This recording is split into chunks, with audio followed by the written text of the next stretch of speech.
समझने की बात है। वैसे तो मैं पूर्वकालिक क्रिया बता चुका हूँ।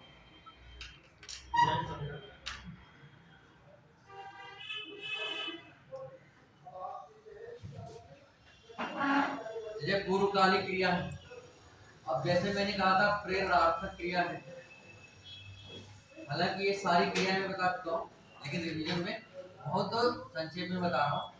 देखो पूर्व का मतलब होता है पहले, अब काल माने समय और एक प्रत्यय जोड़ दिया गया तो कालिक मतलब कि पहले के समय से संबंधित। इसमें क्या होता है कि एक क्रिया होती है, उसके तुरंत बाद दूसरी क्रिया होती है, और इसकी सबसे अच्छी पहचान क्या है कि इसमें कर या करके लगा रहता है। क्या लगा रहता है?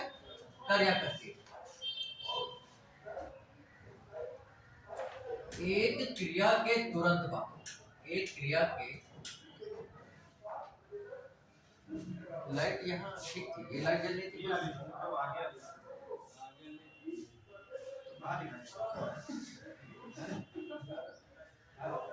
एक क्रिया के तुरंत बाद दूसरी क्रिया होती है।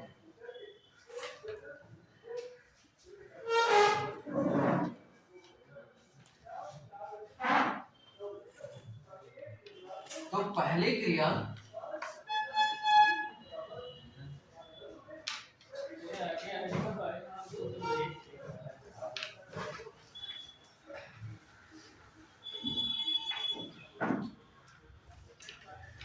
बस यहाँ पे ये है, जैसे मैंने लिखा वह पढ़कर सो गया।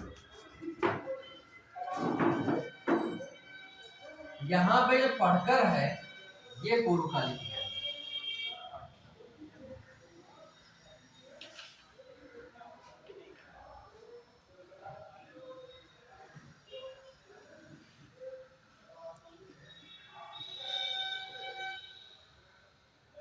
जितनी भी मैंने बात लिखी है, देखो सीधी सी बात ये है कि एक क्रिया के तुरंत बाद दूसरी क्रिया होती है तो ठीक बात है। ऐसा कभी कभी परिभाषा भी लिखी आ जाता है, इसलिए मैं परिभाषा की बात करनी है कि जहाँ पे एक क्रिया के तुरंत बाद दूसरी क्रिया की जाए तो पहली वाली क्रिया को क्या है, दूसरी वाली क्रिया नहीं, पहली का मतलब जो पहले क्रिया हुई थी उसको कहते हैं पूर्व। पूर्व मैंने पहले होता है काल में समय, कालिक में समय संबंधित। दूसरी क्रिया हो जाएगी, दो ये हो जाएगी मुख्य क्रिया हो जाएगी, ये दूसरी क्रिया है। ठीक है, सो गया। तो जैसे वो पढ़ा, अब पढ़ा फिर उसके बाद ये नहीं है कि इंतजार किया, रुका, बहुत दिन बाद वो सोया, नहीं, वो पढ़ करके और तुरंत सोया, है ना। तो ये सोने की क्रिया के तुरंत पहले क्रिया की गई थी, और जो तुरंत पहले की गई थी वही पूर्वकालिक है। और इसमें प्राय होता क्या है, कर या करके लगा ही रहता है, पढ़ कर, लिख कर, सोकर, हंस कर, दौड़ कर, खाकर, पीकर, है ना, कर लगा रहेगा इसमें। यदि कर नहीं लगा रहेगा तो एक बात ऐसी भी हो सकती है कि क्रिया रिपीटेड, जैसे लिखा है वह पढ़ते पढ़ते, क्या लिखा है, वह पढ़ते पढ़ते सो गया। तो अब देखो यहां भी बात हुई है, सोया तो पढ़ते पढ़ते, यानी पढ़ रहा था और उसको तुरंत बाद सो गया। ऐसा नहीं कि पढ़ते पढ़ते और फिर बहुत दिन बाद रुका और फिर आराम किया तब सोया, ऐसा नहीं है।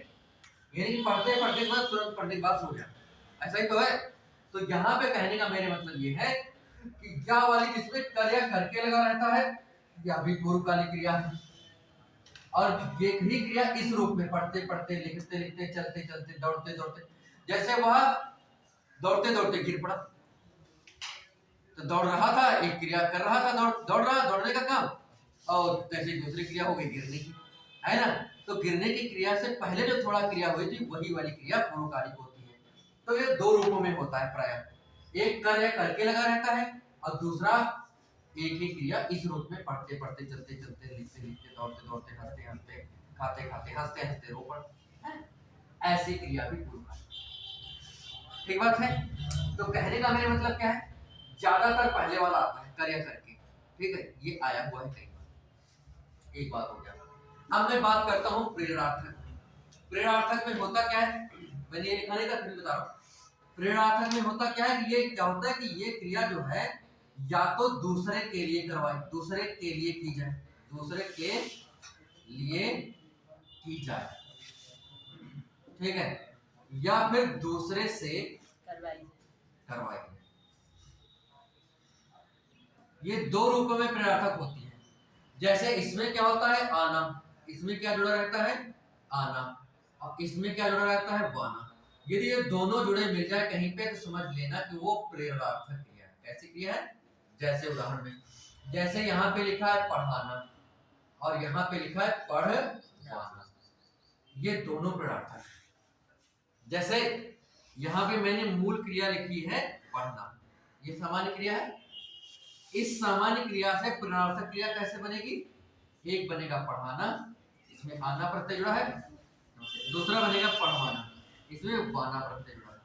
जैसे चलना लिखा है तो चलना से एक बनेगा चलाना, यह भी प्रेरणार्थक क्रिया है, और दूसरा बनेगा चलवाना, यह भी प्रेरणार्थक क्रिया है। ये दोनों के दोनों प्रेरणार्थक क्रिया, ठीक है। तो ऐसा कहीं पे लिखा मिल जाए पढ़ाना, पढ़ना यदि है तो ये मुख्य क्रिया है, लेकिन यदि आना वाना प्रत्यय जुड़ा है तो ये फिर प्रेरणार्थक क्रिया है, ठीक है। तो ऐसा भी कभी कभी परीक्षाओं में आता है, और मैं देख रहा हूं कि ऐसे 1% आने की संभावना रहती है, ठीक।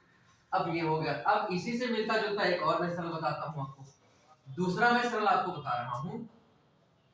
एक में वर्तनी विशेषण बताऊंगा और फिर मैं बताऊंगा वर्ण क्रम, शब्दकोश में वर्ण क्रम कैसे देखते हैं। ये परीक्षा में आया है 2021 में, सीसेट में एक प्रश्न आया था, उसमें शब्दकोश में निम्न 4 शब्द दिए गए थे और उसने पूछा था कि इन 4 शब्दों में से कौन सा शब्द शब्दकोश में सबसे पहले आएगा। ऐसा भी हो सकता है कौन सा शब्द सबसे आखिर में आएगा। 4 जैसे कोई 4 दिए गए तो जो 4 दिए गए उन्हीं में से बताना है।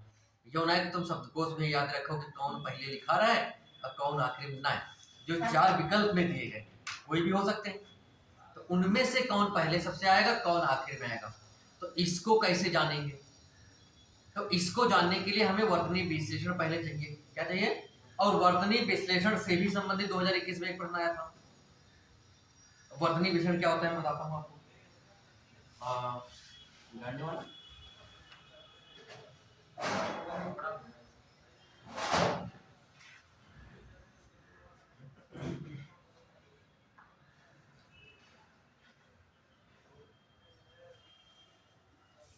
ये छोटे छोटे हैं, लेकिन ये एक ही नंबर के आएंगे, एक एक प्रश्न, लेकिन ये बहुत सरल है और बहुत बढ़िया है, महत्वपूर्ण भी। देखिए वर्तनी विश्लेषण, तो वर्तनी का मतलब क्या हो पहले नंबर पे, तो वर्तनी को अंग्रेजी में क्या कहते हैं, स्पेलिंग। क्या कहते हैं? अब स्पेलिंग क्या है, जैसे कि कैट है तो CAT, तो इसमें क्या होता है, इसमें CA और T, कितनी स्पेलिंग, 3 स्पेलिंग। ऐसे तो होता है अंग्रेजी में। अंग्रेजी में नाम इसलिए ले रहा हूँ क्योंकि अंग्रेजी आप ज्यादा पढ़े या अंग्रेजी का व्याकरण आपने ज्यादा पढ़ा। होता क्या है कि हिंदी का व्याकरण बच्चे कम पढ़ते हैं, कारण उसका यूपी बोर्ड से हम लोग ज्यादा पढ़े, CBSE बोर्ड में भी यही हाल है, थोड़ा इसे ठीक है। तो उसमें यूपी बोर्ड में क्या होता है कि साहित्य तो बढ़िया, बहुत अच्छा है। हिंदी के मामले में साहित्य में यूपी बोर्ड तो बहुत नंबर 1 है, मतलब इतना अच्छा है कि साहित्य यदि इंटरमीडिएट तक पढ़ लिया जाए तो आप समझ लीजिए कि साहित्य में आपने बहुत कुछ पढ़ लिया, मतलब कि लगभग चीज़ें जितनी भी साहित्य में, हिंदी साहित्य के इतिहास में होती है, सबसे थोड़ा थोड़ा आप जरूर टच करते हैं। साहित्य तो यूपी बोर्ड में बहुत अच्छा है, लेकिन व्याकरण बिल्कुल नहीं अच्छा, व्याकरण है ही नहीं, तो व्याकरण पढ़ा ही नहीं। जितने यूपी बोर्ड से पढ़े हम हिंदी व्याकरण जानते हैं, वो अंग्रेजी का व्याकरण लेकिन पूरा जानते हैं। क्यों? क्योंकि अंग्रेजी के साहित्य थोड़ा था एक पेपर और व्याकरण का दूसरा पेपर, तो इसलिए वो व्याकरण पूरा पढ़े। तो उसके व्याकरण के हिसाब, तो भाषाओं के व्याकरण थोड़ी बहुत बातें तो मिलती जुलती रहती हैं, तो वही चीज होती है, तो इसीलिए हम उसका नाम ले रहे हैं। तो स्पेलिंग का हिंदी होता है वर्तनी। क्या होता है? तो हिंदी में कहेंगे वर्तनी विश्लेषण, अंग्रेजी में तो बोलते हैं स्पेलिंग। तो विश्लेषण का मतलब होता है अलग अलग उसका व्याख्या करना, यही तो होगा। तो वर्तनी विश्लेषण में क्या होता है कि कोई शब्द दिया गया है तो उसके स्वर और व्यंजनों को अलग अलग क्रम से व्याख्या करना, अलग अलग कर देना, क्रम से करना है ना। जितने कोई भी शब्द है उसके स्वर का और व्यंजनों का जो उसमें मात्राएं लेते हैं उनको क्रमबद्ध तरीके से अलग अलग कर देना, वर्तनी विश्लेषण। अब क्रमबद्ध तरीके से करने का मतलब ये हुआ कि ऐसे नहीं कि मन हो तहाँ पे लिख दो, क्रमबद्ध जिस क्रम में लिखा गया है उसी क्रम में आपको उसका अलग अलग करना है। जैसे मैंने लिखा यहाँ पे सुरेश क्या लिखा मैंने? सा, ई, सा, अब तो देखो यहाँ पे एक होगा सा, छोटा ऊ, हलंत लगाओगे, और छोटा ऊ क्यों होगा?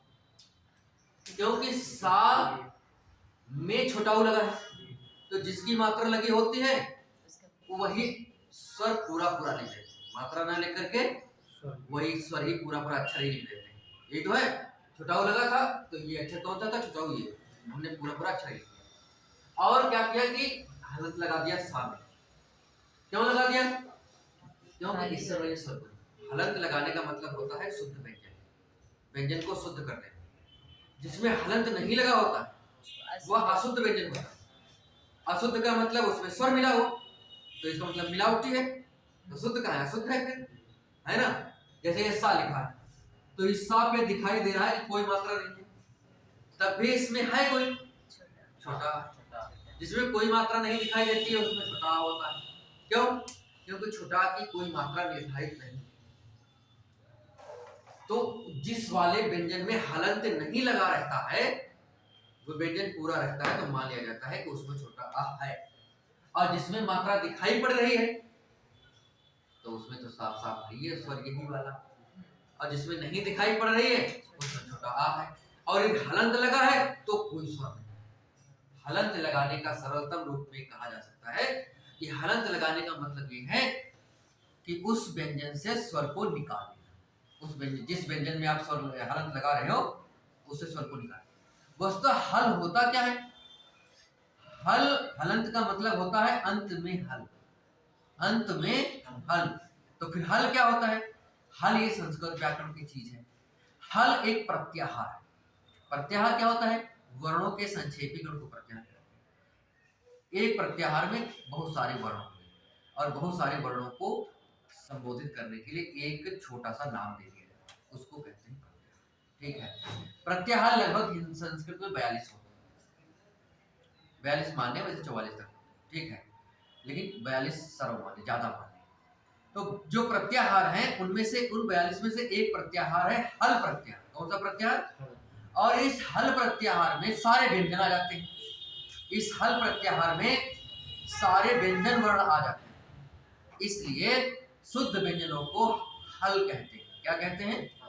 और इसीलिए जो शुद्ध व्यंजन होता है उसके नीचे जो रेखा खींचते हैं उसको कह देते हैं हलंत, यानी कि ये अंत में हल है, यानी अंततः व्यंजन है, यानी पूर्ण रूप से ये व्यंजन है, शुद्धतम व्यंजन। मेरी बात समझ पा रहे? थोड़ा थोड़ा तो कहने का मेरा मतलब ये है कि हलंत जो चिन्ह है वो व्यक्त करता है कि यह शुद्ध व्यंजन है, इससे स्वर को निकाल दिया गया। ठीक है, तो अब बात यह है कि यदि हलंत नहीं लगा है, कोई मात्रा भी नहीं लगी है, तो इसका मतलब है कि उसमें छोटा आ का स्वर है। और यदि मात्रा दिखाई पड़ रहा है तो जिसकी मात्रा, छोटा की मात्रा दिखाई नहीं पड़ती है, इसलिए ये हलंत नहीं है। और कोई मात्रा भी नहीं दिखाई पड़ रही है तो छोटा की मात्रा ही नहीं होती है, तो वही है छोटा इसमें। ठीक है, ऐसे ही इसमें क्या था? सा और छोटा की मात्रा थी। तो पहले लिखेंगे सा, हलंत लगा देंगे। हलंत क्यों लगाएंगे? क्योंकि मुझे इसका ऊ निकाल लेना है, सिर्फ निकाल लेना है। यदि हम हलंत नहीं लगाएंगे तो इसमें छोटा आ जाएगा, और वो छोटा कहाँ रहा है? ये छोटा रहा है, तो इसलिए हलंत लगाएंगे। जब भी आप स्वर निकालेंगे तो हलंत अनिवार्य रूप से लगाएंगे, नहीं तो गलत। ठीक है, हलंत लगाने का मतलब है उससे मैं वो स्वर निकालूंगा, वो स्वर निकालने की एक अनुमति है, मान के चलो हलंत लगा। ठीक है, तो ये हो गया। अब दूसरी बात क्या है? दूसरी बात ये है कि अब मैं लिखूंगा रा, और दूसरी बात, पहले हम स्वर नहीं लिखेंगे, पहले लिखेंगे व्यंजन। जैसे सा पहले लिखा और हलंत लगा के व्यंजन स्वर बाद में लिखा। ये होता है कि स्वर पहले लिख दो व्यंजन बाद में, ये नहीं होता, ये कभी नहीं होता। क्यों? जब हमें मात्रा भी लगानी थी तब हम सा पहले लिखे रहे और ये स्वर में मात्रा पहले लगा लेगा और फिर सा लिखे रहे, ऐसा नहीं था।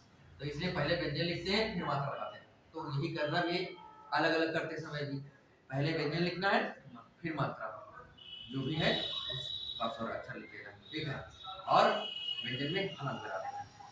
अब इसके बाद फिर प्लस लगा के फिर मैं लिखूंगा रा। रा में हलंत लगाऊंगा, और रा में क्या एक मात्रा है? एक ही मात्रा, तो एक लिख दूंगा, धीरे धीरे अक्षर लिखूंगा। फिर है उसके बाद सा, सा लिखूंगा, हलंत लगाऊंगा, कोई मात्रा नहीं दिखाई पड़ रही तो इसमें छोटा होगा, तो क्या करूंगा?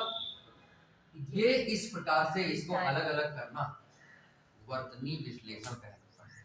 और ये क्रम से ही कर सकता हूँ, सा के बाद ऊ लिखूंगा, जो ना जो ऊ पहले सा बाद में, है ना, और रा फिर इसके बाद रा लिखूंगा, रा आ रहा है, जो ना कि रे वाला पहले लिख दो, जिस क्रम से लिखा है उसी क्रम से, यही वर्तनी विश्लेषण होता है। एक शब्द दिया गया था सीसाइड में, ठीक है, और जो एक शब्द दिया गया था वो एक शब्द ऐसे ही 4 विकल्प में उसकी वर्तनी विश्लेषण किया गया था, 3 में गलत था, 1 में सही था। तो कौन सही है ये बताओ मुझे। तो हम यदि इसको वर्तनी विश्लेषण कर लेंगे तो हम अच्छे से बता सकते हैं। जैसे हम कुछ कठिन शब्दों के बताते हैं, जैसे मैंने यहाँ पे लिखा, जैसे मैंने लिखा सीतापुर लिख दिया, क्या लिख दिया मैंने? सीतापुर की मुझे वर्तनी विश्लेषण करना है। अब सीतापुर का वर्तनी विश्लेषण करना है तो पहले लिखेंगे सा, फिर लिखेंगे बड़ी ई, क्यों बड़ी की मात्रा थी ना, फिर लिखेंगे ता, फिर इसमें बड़ा आ की मात्रा थी तो बड़ा आ लिखेंगे, फिर लिखेंगे पा, अब पा पर हलंत लगा के इसमें कौन सी छुटाऊ की मात्रा थी, छुटाऊ लिखेंगे, फिर लिखेंगे रा, और रा पे कौन छोटा आ था, कोई मात्रा नहीं दिखाई तो छोटा आ होगा, ठीक है। जब हलंत लगा हो इसमें आखिर में, जैसे लिखा मैंने जगत, क्या लिखा मैंने? जगत, ये लिखा, तो जगत में ता में हमने हलंत अपनी तरफ से जानबूझ के नहीं लगाया, ये शुद्ध शब्द यही होता है जगत, है ना। वो जगत लिखा रहता है तो उसका मतलब कुएं के किनारे, हालांकि हिंदी में उसका भी जगत का मतलब संसार मान लेते हैं, लेकिन संस्कृत में यही सही शब्द है, वो सही शब्द नहीं है जिसमें हलंत, जैसे ये जगत जो है संस्कृत में ये गलत है, और हिंदी में हाँ संस्कृत में ये गलत है, हिंदी में ये तद्भव हो जाता है, हिंदी में सही है, शब्द सही है लेकिन तद्भव शब्द है। कैसा शब्द है? तद्भव, यानी संस्कृत से बिगड़ा हुआ, ठीक है। और ये शब्द जब होगा तब ये संस्कृत में सही है। वैसे ये शब्द क्या होगा, हालांकि हिंदी में मान लिया जाता है सही शब्द, लेकिन शब्द सही लेकिन तद्भव। कैसा शब्द? तद्भव, संस्कृत का शब्द नहीं, तद्भव, ठीक है। और इसके 2 अर्थ फिर हिंदी में लिए जाते हैं, एक तो जगत का मतलब संसार जो संस्कृत में लिया जाता है वही लिया, दूसरा कुएं के किनारे को भी जगत कहते हैं, तो वो भी हो जाता है ना। तो लेकिन ये वाला संस्कृत में शब्द है, इसका मुझे वर्तनी विश्लेषण करना हुआ तो क्या करेंगे, छोटा आ है, क्या करेंगे, छोटा आ है, ता करेंगे हलंत है, अब ये छोटा नहीं है, ता है हलंत, देखो वही आ गया, अब इसमें छोटा नहीं, अपनी तरफ से कुछ नहीं, ठीक है। तो ये हो गया। जैसे मैंने लिखा यहाँ पे दच, क्या लिखा? वर्तनी विश्लेषण करो इसका, वर्तनी विश्लेषण कैसे होगा? दा बनाएंगे, छोटा आ लिखेंगे, फिर क्या बनाएंगे, छा नहीं बनाएगा, फिर ये कैसे जुड़ा रहा है वहां लिख दो, ये वाली साथ थी और इसमें छोटा आ है, छोटा है कि नहीं? क्या मेरी बात समझ में? संयुक्त अक्षर होते तो जो हाँ सभी छात्र ज्ञान श्रा विद्या जैसे लिखना है, ठीक है। तो विद्या लिखना है तो वा करेंगे, छोटी लगाएंगे, फिर ता करेंगे, फिर या करेंगे, फिर बड़ा आ लगाएंगे। तो कैसे कौन जुड़ा ये भी जानना है ना, विद्या। क्या मेरी बात समझ पाए थोड़ा? जैसे लिखा है प्रसिद्ध, जैसे लिखा है प्रसिद्ध, प्रसिद्ध में क्या हो जाएगा, अब देखो प्र, तो पहले पा और फिर रा और फिर आ। कैसे? कल मैंने इसमें चर्चा करी थी, मैंने कहा था रा पहले हो और बाद में क्या कहते हैं व्यंजन हो तो उस पे बनेगा वो रेफरा बनेगा, और व्यंजन पहले हो और बाद में हो रा तो बनेगा पदेरा। क्या मैंने ये कहा था कि नहीं कहा था? तो व्यंजन पहले का पर लगा है तो का पहले और रा बाद में, और रा में देखो हलंत, रा में देखो हलंत नहीं लगा कि मैं छोटा आ तो हुई करी। तो जब वर्तनी विश्लेषण करेंगे तो फिर इसको भी अलग कर लेंगे, रा और प्लस नहीं करेंगे, लेकिन नियत होते जुड़ जाता है तो कोई दिक्कत ना रहा। तो वही मैंने किया, क्या किया, प्र को मैंने अलग किया, पा पहले लिखा, क्यों? क्योंकि व्यंजन पहले होगा अब बाद में रा होगा तब ये पदेन रा बनेगा, यदि रा पहले हो जाएगा तो तुरंत बन जाएगा, और इसमें रेफ कहा, इसमें तो पदेन है तो इसका मतलब व्यंजन पहले है, तो पा पर लगा तो पा पहले आधा, फिर रा आधा, रा कहा था जो हम आ निकाले आना निकालो, ऐसे रखा तो ठीक है, प्रा बन जाएगा। लेकिन हम कर रहे हैं वर्तनी विश्लेषण, तो हम कहूं पर स्वर और व्यंजन एक साथ में रखेगा, सब जगह हम अलग अलग कर देगा, है ना। तो इसमें जुड़ा है तो इसको भी अलग अलग करेंगे, तो ये बन तो जाएगा प्रा, नहीं बन जाएगा, बन जाए। लेकिन हमको अलग अलग इसको भी करना है, तो इसको भी करना है, तो इसको कर देंगे। छोटा है इसमें छोटा, जैसे लिखा होता प्री, जैसे लिखा है प्रीति, तो क्या, तो पा करेंगे और फिर रा करेंगे, प्रा तो बन गया, लेकिन इसमें कौन सी मात्रा है, छोटी। बड़ी ई। तो ये प्रा, क्या मेरी बात समझ पाए? नहीं। देखो ये रेफ वाली राह देखो और पदेन वाली राह देखो, इनमें पदेन वाली तो राह है, तो पदेन वाली राह में व्यंजन का पहले है और रा बाद में है। ई राह में हलंत नहीं लगा, ई राह में हलंत लगा नहीं लगा, तो का में भी हलंत नहीं लगा, इसका मतलब आ जुड़ा है। जब लेकिन वर्तनी करेंगे तो ये जो रा है ये हो गया रा हलंत लगा आ अलग अलग कर देगा, नहीं कर देगा। तो हमने क्या किया था, प्रा है यो, तो प्रा जैसे ये लिखा है, तो जब इनका हमें अलग अलग करना हो तो क्या करेंगे, पा करेंगे पहले, क्यों, जब पदेन होगा तो इसका मतलब व्यंजन पहले है, रा बाद में है ना। और फिर इसमें रा है और फिर क्या है, छोटा आ है। यमुना कैसे कर जाओ, ये पा लिखो और फिर छोटा आ लिखो, फिर रा लिखो और फिर छोटा आ लिखो, तो जान का बनी, जो पा पूरा बन जाए और जो रा पूरा बन जाए, पा और रा प्रा कहाँ बने, प्रा बनने के लिए क्या था, पहले ये आधा, फिर उसके बाद ये पूरा लिख दें तो यह पूरा होगा, ये आधा कर देते हैं तो बन जाते हो, तो हम लेकिन ये आधा होता है ना। तो मेरे कहने का मतलब प्रा को अलग अलग करेंगे तो पा बनेगा, फिर रा होगा, फिर आ आएगा, ठीक है। अब लेकिन प्री यदि मुझे करना है तो क्या, पा पहले करेंगे और फिर रा करेंगे और फिर क्या है, बड़ी हो जाएगा, नहीं हो गया। तो मेरे कहने का मतलब प्री बड़ी है।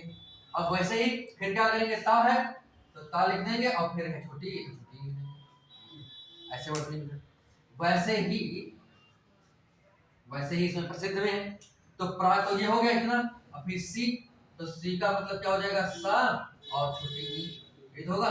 फिर ध प्रसिद्ध सिद्ध, तो जो आधा दिखता है वही पूरा होता है, और जो पूरा दिखता है वो आधा होता है। तो प्रसिद्ध, पूरा दिख रहा है ता, तो ये आधा, प्रसिद्ध ध बाद में है और दा पहले है, प्रसिद्ध सिद्ध,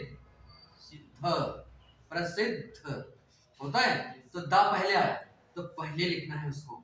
अब क्या है, आधा है, तो छोटी और दा आधा, प्रसिद्ध सिद्ध, दा आधा हो गया, उसमें छोटा और छोटी कुछ नहीं है, क्या है, छोटा, और फिर उसके बाद धा है और धा में छोटा आधा, प्रसिद्ध ऐसे बना।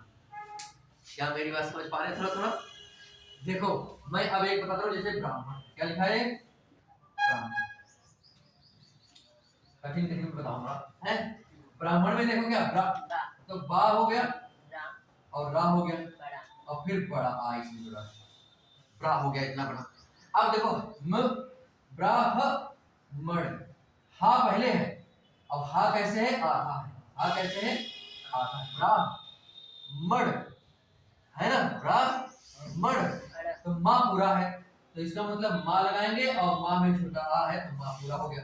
अब फिर है रा, और रा के बाद में छोटा आ है, ब्राह्मण, ठीक है। तो ये हो गया, ये आप चाहो तो लिख भी लो, है ना, जिससे कि आप बाद में इसका विचार करें तो समझ पाए सही से। ये लगते तो बहुत सरल है, माँ का है, लेकिन जब सामने आ जाते हैं तो कभी कभी दिक्कत कर देते हैं। हाँ ठीक, इनसे एक बार समझ लिए हो तब ना दिक्कत करेंगे, ठीक है। अब जैसे मैंने लिखा यहाँ पे तर्क, क्या लिखा मैंने, तर्क, तो यहाँ पे ता हो गया, छोटा आ हो गया, त पूरा हो गया। अब फिर क्या होगा, तर रा पहले आएगा, आधी रा होगा, और ये रेफ लिखा है, जो ता पर ऐसे लिखा है, तो यही का मतलब क्या हुआ, यही का मतलब यह चीज हुई, नहीं हुई। जब का ऐसे लिखा तो इसका मतलब जो चीज हुई, तर रा पहले आ रहा तो हम पहले लिख पा रहा। अब फिर क्या हो जी, का हो जी, अब का को भी अलग करेंगे, क्योंकि जब वर्तनी मिश्रण करते हैं तो कोई भी स्वर व्यंजन जुड़ा नहीं रखते हैं। ठीक है, जितने भी व्यंजन आएंगे सब में हलंत होना जरूरी है, और स्वर में कभी हलंत नहीं लग सकता। क्यों? क्योंकि हलंत लगाने का मतलब है कि उससे स्वर को निकाल लेना। तो व्यंजन में कोई स्वर जुड़ा हुआ है तो व्यंजन से हमने स्वर निकाल लिया, और लेकिन स्वर में हलंत लगा दिया तो स्वर में से स्वर निकाल लिया तो बची का, तो स्वर में कभी हलंत नहीं लगता। ठीक है, तो का में भी हम छुटा कर देंगे। ठीक है, तो तर्क ये हो गया। जैसे मैंने लिखा यहाँ पे युधिष्ठिर, क्या लिखा? युधिष्ठिर। अब की मैं बनाओ, सब लोग बनाओ, बना के दिखाओ हम चेक करें भाई भाई। ठीक है, सबका मैं चेक करूंगा अलग अलग, ज्यादा लोग है ही नहीं हो। युधिष्ठिर, युधिष्ठिर का वर्तनी मिश्रण करिए अपनी अपनी कॉपी पर, जो मैंने लिखा है वो लिख लो, और युधिष्ठिर का वर्तनी मिश्रण करिए 3 मिनट के अंदर।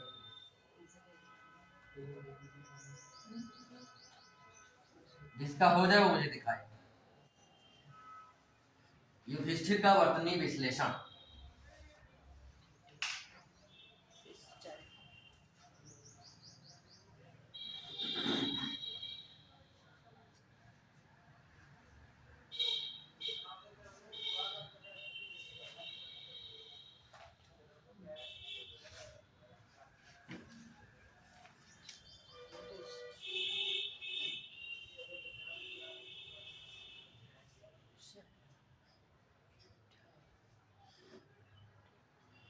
जिसका हो जाए मुझे बताए, हम देखेंगे फिर हम बताएंगे।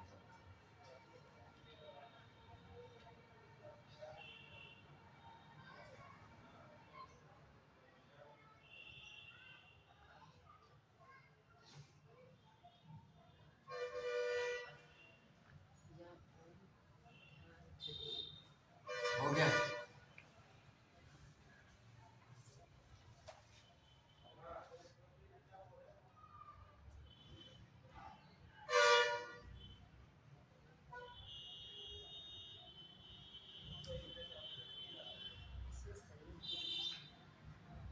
ना ना अपने हिसाब से समझ लो। गलत, सही करो, फिर से लगाओ। गलत,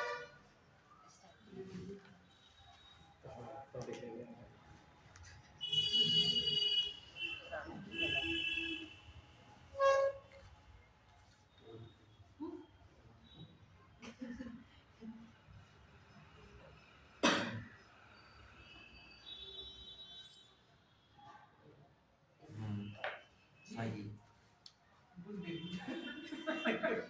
उड़ना हम साकर तक तो सीख लिया।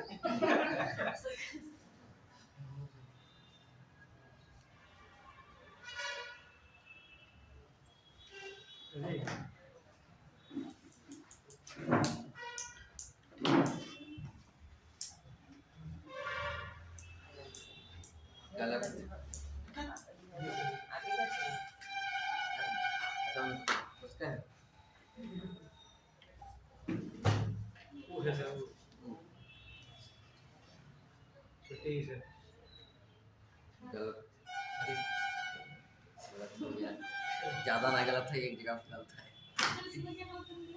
आप बताएंगे इसमें एक जगह पे गलत है, हाँ, ज्यादा गलत है। षटकोण वाले के पास है। यूं कैसे तुम देख, क्योंकि मेरे में एक ही सिर्फ गलत है। यूं कैसे गलत है, ठीक क्यों नहीं मिला? और दिखाओ तुम लोग।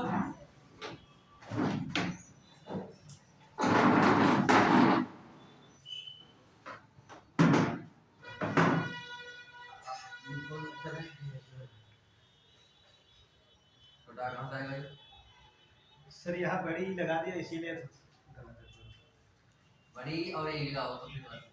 बड़ी नहीं बताऊंगा। जी सर।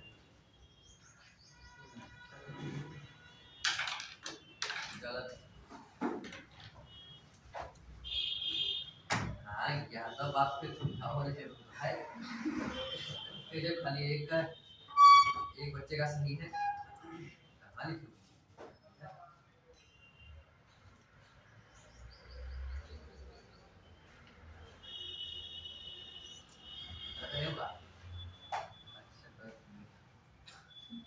बस थोड़ी तुमने गलती की है,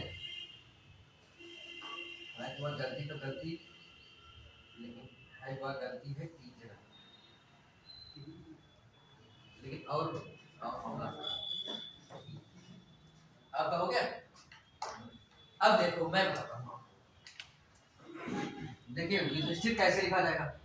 हमने कहा था कि पहले भाई लिखोगे व्यंजन, तो या पहले है और या लिखोगे पहले और लगा दोगे हलंत। इन्होंने 3 अक्षरों पे हलंत छोड़ा है, और मैंने कहा कि जब वर्तन और हलंत कहाँ लगेगा, सिर्फ व्यंजन में, ये तो मैंने कहा।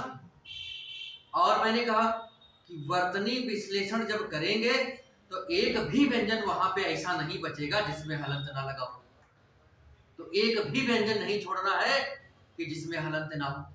बिना हलंत यदि नहीं लगाए तो इसका मतलब है कि आपने अलग अलग किया ही कहाँ। इसका मतलब कोई तो कोई स्वर इसमें जुड़ा है, हमने तो अपनी जगह अपनी तरफ से कोई ज्यादा स्वर ले आए हो, अपनी तरफ से स्वर निकाल ले हो, एक नया स्वर लाए और फिर कई।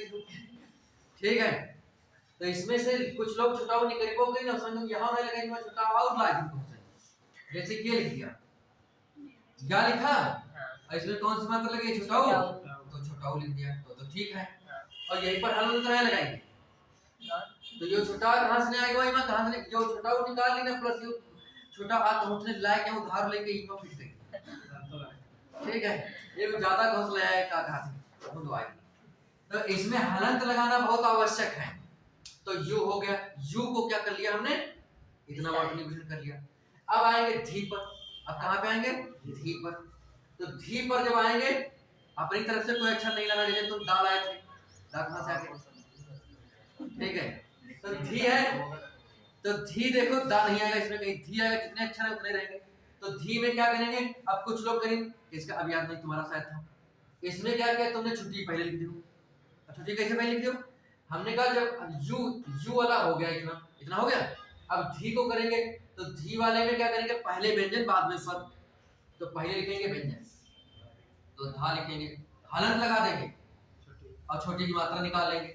छोटी है तो छोटी लिख देंगे, पूरा लिख दिया, तो धी पूरा हो गया, खत्म। अब क्या है, अब क्या है, इसके बाद में आधी सा है, और या ये क्या है, छोटी की मात्रा है, पहले लग रहा है छोटी की मात्रा नहीं, ये छोटी की मात्रा क्या की है, था क्या, ये सा के नहीं, सा के या काहे नहीं। यदि कोई आधा अक्षर है तो इसका मतलब है वहीं पर कोई स्वर नहीं, यदि वो स्वर लग जाए तो आधे काहे बचे, पूरा हो जाए, है कि नहीं है।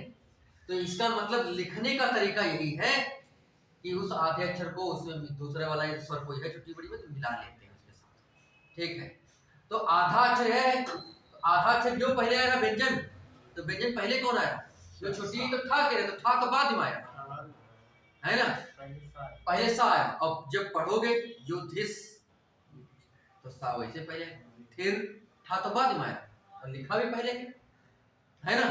तो सा करोगे, और सा यदि आधा है तो आधा का मतलब होते यू, बदलते हैं कि बाद छोटा लाइन लगा, इसका छोटा लगाओ जरूरत का, यू आधा है और आधा का मतलब ये, तो इतना हो गया। अब क्या करोगे, इसमें छोटा कोई मात्रा नहीं इसमें थी, तो कोई मात्रा इसमें ना छोटा ना बड़ा ना छोटी कुछ नहीं, सा आधा ऐसे लिख दो बस हलंत लगा के।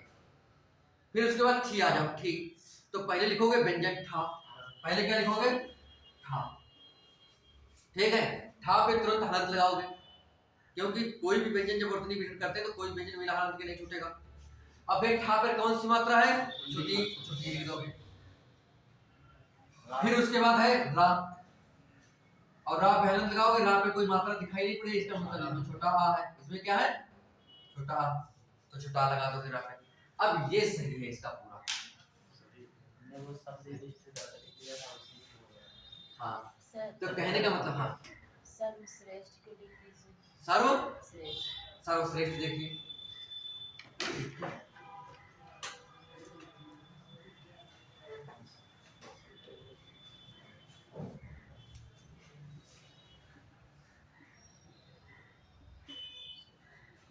सर्वश्रेष्ठ हो गया। तो देखो ये हुआ सा और इसमें है छोटा आ, इतना तो बात ठीक है। फिर ये वा पर ऊपर वाली रेफ लगी, तो जब यह देखो जब रेफ आ जाए तो यो नियम समझो, है ना। तो यानी कि वा पर रेफ लगे तो रा पहले हुई, वा बाद में। तो इसमें रा पहले आधा, आधा ही तो, और फिर इसमें कोई छोटा बड़ा कुछ नहीं क्योंकि आधी रा होती है। अब फिर हो जाएगा वा, और वा पर हलंत लगा के इसमें से निकाल लो छोटा आ। क्या बात समझ में आया? नहीं, देखो यह वाली बात नहीं का, तो यही वाली बात की यहाँ ऐसे ले लो, नहीं हो सकते। तो पहले आई कौन सी रा आधी, और फिर आई वा, नहीं का। अब वा में यहाँ का है छोटा आ जुड़ा है यहाँ, और लेकिन जब वर्तनी मिश्रण करते हैं तो कोई भी यहाँ स्वर और व्यंजन एक साथ नहीं रहे, सबका अलग कर देना है। तो यदि वा की यहाँ पर अलग कर दी बा, तो वा के यहाँ जब अलग करी बा तो वा और छोटा आना है जी का, है ना।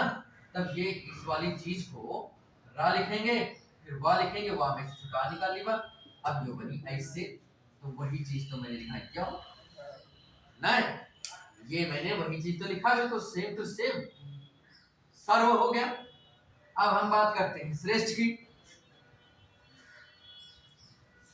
तो श्रेष्ठ में क्या है, स्रा कैसे जोड़ेगा, तो स्रा कैसे बनेगा, ये बनेगा सा और ये बनेगा रा, बनेगा कि नहीं बनेगा भाई। सा और रा यही जुड़ के तो स्रा बनते हैं कि नहीं बनते। सही। अब रा में हलंत लगाना है, तो रा में हलंत लगाएंगे तो फिर छोटा निकालेंगे, तो इसमें हमने लेकिन छोटा नहीं निकालेंगे, क्यों, क्योंकि ये स्रा नहीं है, जो रहा है श्रेय, जो का रहा है श्रेय।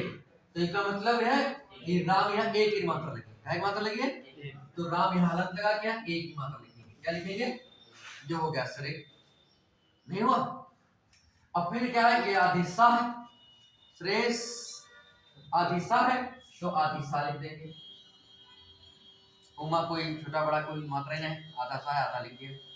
फिर एक ठा आखिरी में, तो ठा लिखेंगे पहले और हलंत लगा के उसका छोटा आ निकाल देंगे। जब कोई मात्रा ना हो तो छोटा आ होता है। ये सर्वश्रेष्ठ की क्या कहते हैं वर्तनी विषय में। तो मेरे ख्याल से ये चीज आप जो है कुछ शब्द मैंने बताए हैं, इन चीज आप 50% तो समझ गए होंगे, ठीक है, और 50% और भी घर पे समझने का प्रयास करिएगा, तो मेरे ख्याल से आप समझ जाए। हाँ नहीं वो तो ज्यादा कठिन नहीं है, मतलब कि थोड़े शब्द ये लिखे रहेंगे तो बाद में जैसे कोई कंफ्यूजन हो गया तो देख लिया तो कंफर्म हो गया, है ना। तो इसलिए ये शब्दों को कुछ लिख लो। तो मैंने ये कुछ शब्द बताए, ये डायरेक्ट पूछा गया है, मैंने देखा इसी साइड में, तो मैंने सोचा ये चीज बताते हैं। अब मैं एक और बात बताता हूँ जो इसी पर आधारित होगी, इसको जानेंगे तो सही कर पाएंगे। अब मैं बताऊंगा शब्दकोश में वर्णक्रम कैसे होगा, है ना। तो शब्दकोश में वर्णक्रम कैसे होगा, जैसे कि छोटा बड़ा होते हैं सेम वैसे ही होगा, छोटा बड़ा की तरह, ठीक। तो शब्दकोश में वर्णक्रम का मामला निकाल देना सर। अब देखिए एक प्रश्न ये आया है, इसका भी आता है, शब्दकोश में वर्णक्रम हम कैसे देखते हैं।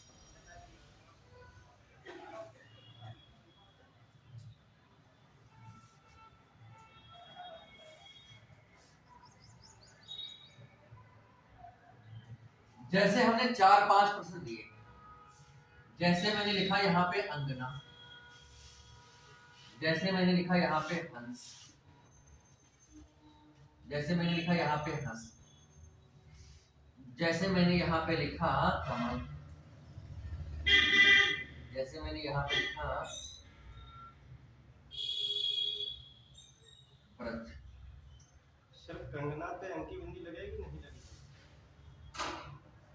नहीं अंगना, अंगना लिखा नहीं कंगना पे, अंगना पे नहीं लगेगा, चंद्र बिंदु नहीं, अनुस्वार कंगना,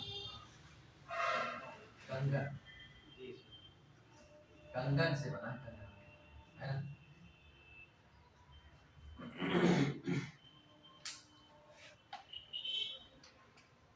अब इन ये सब दिए गए हैं। अब इमा तुम्हें पूछ ले ये बताओ कि कौन सा शब्द शब्दकोश में सबसे पहले होगा। 5 विकल्प मालिया किए, ठीक है। और या फिर पूछ ले कि इन शब्दों में से कौन सा शब्द शब्दकोश में सबसे आखिरी नंबर पर लिखा जाए। तो इसको बताने के लिए कैसे बता पाओगे। तो इसको बताने के लिए ये है कि 2-3 बातें याद रखना। पहला देखिए ये लिखा है अनुस्वार फिर लिखा है चंद्र बिंदु। क्या लिखा है? अनुस्वार, चंद्र बिंदु, फिर लिखा है विसर्ग। फिर क्या लिखा है? विसर्ग। फिर लिखा है छोटा आ, बड़ा आ, छोटी ई, बड़ी ई, छोटा ऊ, बड़ा ऊ, वी। ए, ऐ, ओ, और। ये हो गया क्रम। शब्दकोश में पहले नंबर पर ये रखी जाती है। बात समझे? शब्दकोश में पहले नंबर पर ये रखी जाती है। अंत आह बाद में दूसरे नंबर पे, जैसे चंद्र बिंदु वाला आ गया दूसरे नंबर, है ना? पहले नंबर पे अनुस्वार वाला, फिर दूसरे नंबर पे चंद्र बिंदु, फिर तीसरे नंबर पे विसर्ग, और फिर ये, और आखिर में इसके आधा अक्षर।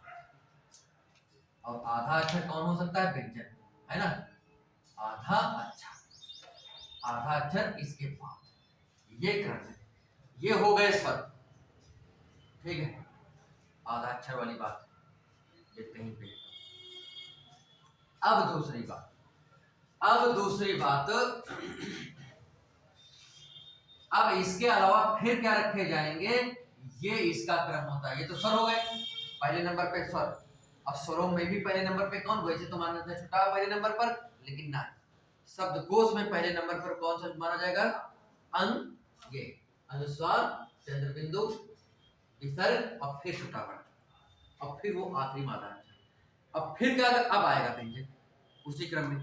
तो व्यंजन में क्या आएगा? पहले का, खा, गा, घा, फिर जा, छा, जा, झा, फिर टा, ठा, डा, ढा, ता, था, दा, था, पा, हा, पा, हा। सर गलत हो मतलब दो बार हाँ, भाग। हाँ, दो बार सर होगा।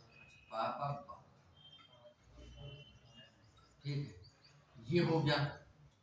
अब इसके अलावा अंतःस्थ इसी क्रम में तो होता है, या, रा, ला। पहले अंतःस्थ होते हैं, हाँ, पहले वो रखे जाएंगे, फिर उसमें, फिर सा, फिर सा, फिर सा, और फिर। ठीक, बस इतने तो बात होती है। इसके अलावा दो तीन बातें और होती हैं। दो तीन बातें कौन? एक तो होते हैं संयुक्त। कौन होते हैं? फिर होते हैं द्विगुण, और फिर हमने बताया था अयोगवाह। क्या बताया था? तो ये अयोगवाह तो सबसे पहले चले गए, है ना? और द्विगुण जो होते हैं वह ये एक साथ है, वही करेंगे, ये एक साथ है। पहले यू डा आएगी, और फिर उसके बाद रा आएगी, और पहले यू ठा आएगी, फिर ढा आएगी, फिर यू ठा, ये साथ में। अतिवा ठीक है? तो ये हुई द्विगुण। अब संयुक्त क्या हो रही है? संयुक्त कौन है? छा, त्रा, या, और श्रा। तो ये मिले कैसे हैं? जो मिला है का और सा, ऐसे तो मिला है। तो ये छा चला जी का के बाद, छा चला जी का के बाद, ठीक है? जो त्रा चला जी ता के बाद, तावरा लोग करके बने ना, तावरा। त्रा कहाँ है? यही के बाद चला जी ये त्रा, ठीक है? अब ज्ञा कहाँ से? जा और या मिला है, यह तो है। तो जा के बाद ही चला जाए ज्ञा, और श्रा कहाँ है? सा और रा मिलके बने हैं, यह तो है। तो सा कहाँ? या वाली, ये यहाँ पर चला जाए सा। कहा का मतलब ये कि जा के बाद ज्ञा आएगी,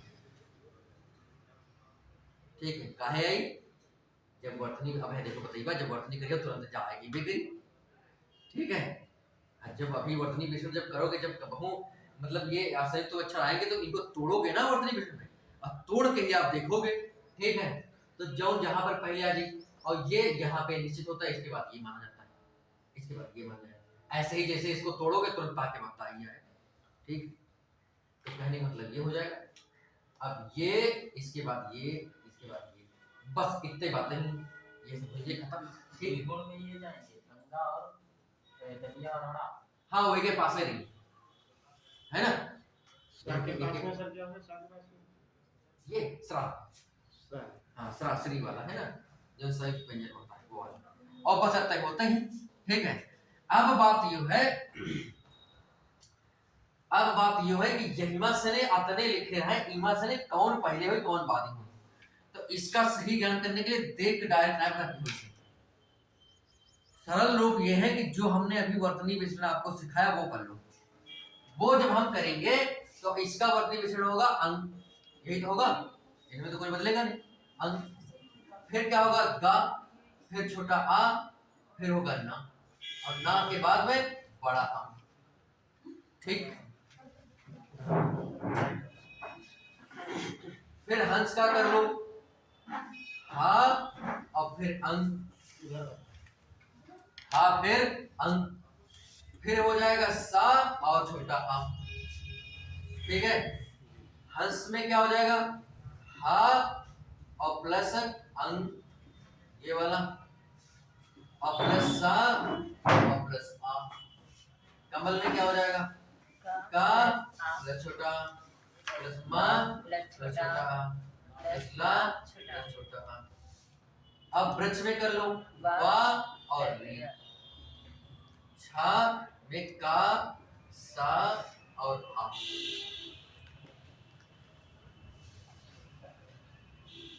एक होगा, छा को मैंने क्या किया, छा को मैंने तोड़ दिया, छा बना था का और सा से, और छुटा भी लगा था, नहीं लगा था, तो ये हो गया। अब हम क्या बताओ इमा सबसे पहले कौन किसका, तो वैसे तो देखो सबसे पहले इमा कौन हुई, सबसे पहले हुई अंगना, यह तो हुई। फिर अब दूसरे नंबर पर कौन हुई माई, कमल। हाँ दूसरे नंबर पर कमल हुई, काहे हुई, क्योंकि यह मां तो हा पहले आई, अब हा तो बहुत ही नीचे आ रहा, देख लिया, इनके पहले तो का आ जाए रहा, ना आ जाए, तो कमल हुई। अब फिर कौन सा आई, फिर वृक्ष हुई, क्योंकि वाह हा से पहले आया था, तो फिर हुई वो वृक्ष।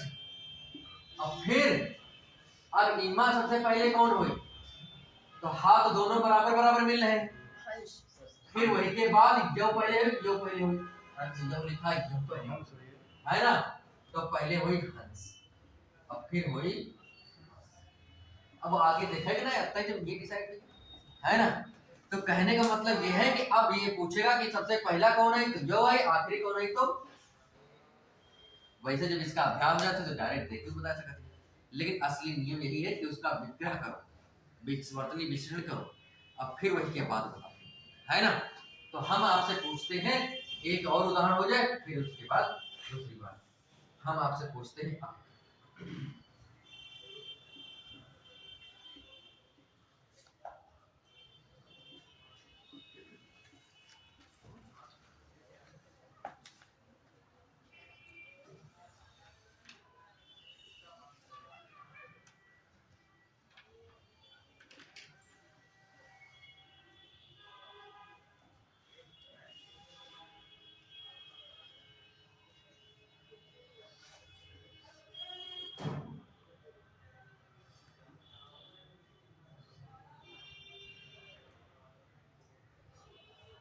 हौसला सही है, जब करना सही लग रहा है।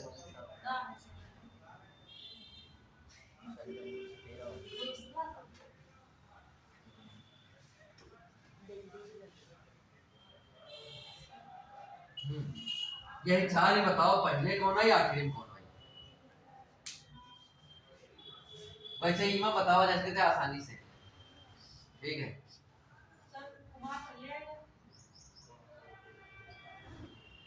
और ये एक नंबर पे चलो भाई, ठीक, फिर आखिरी में कौन है,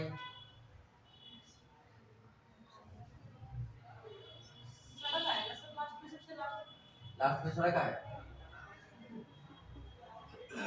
ठीक। और बताइए कोई लोग, दूसरा लोग,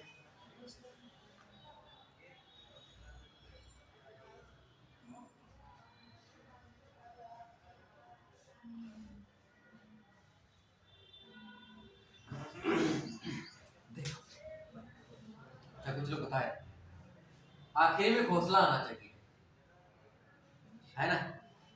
सही से सड़क की पहले आखिर में, पहले सड़क आएगा उसके बाद घोंसला आएगा। हाँ तो आखिर में तो घोंसला आएगा। हाँ जी सर, सही है। सड़क कुमार कोमल घोसला।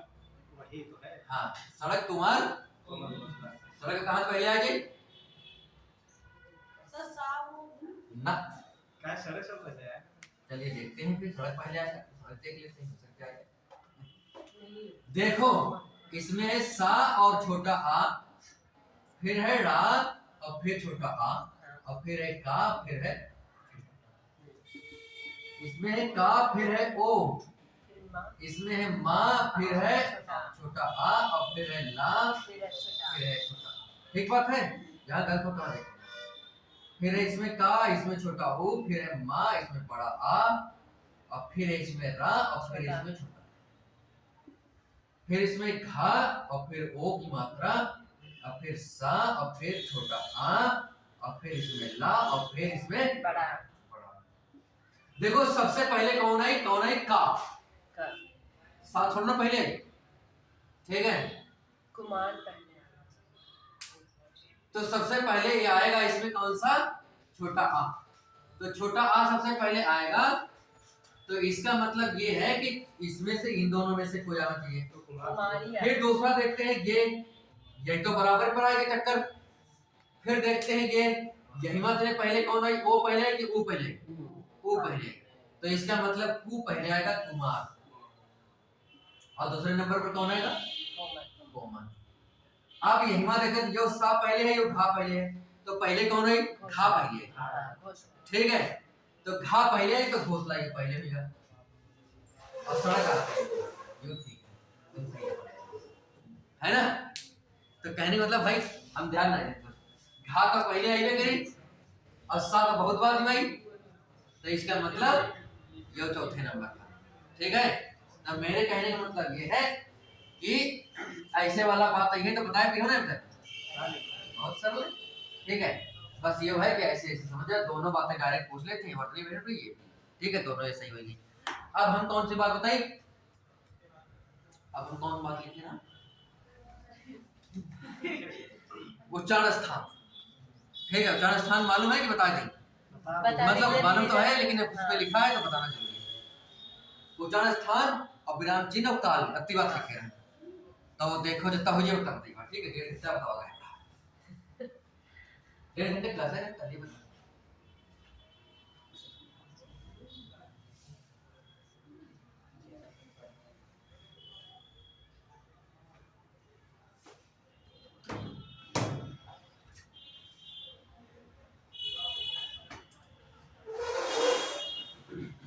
वर्णों के उच्चारण स्थान,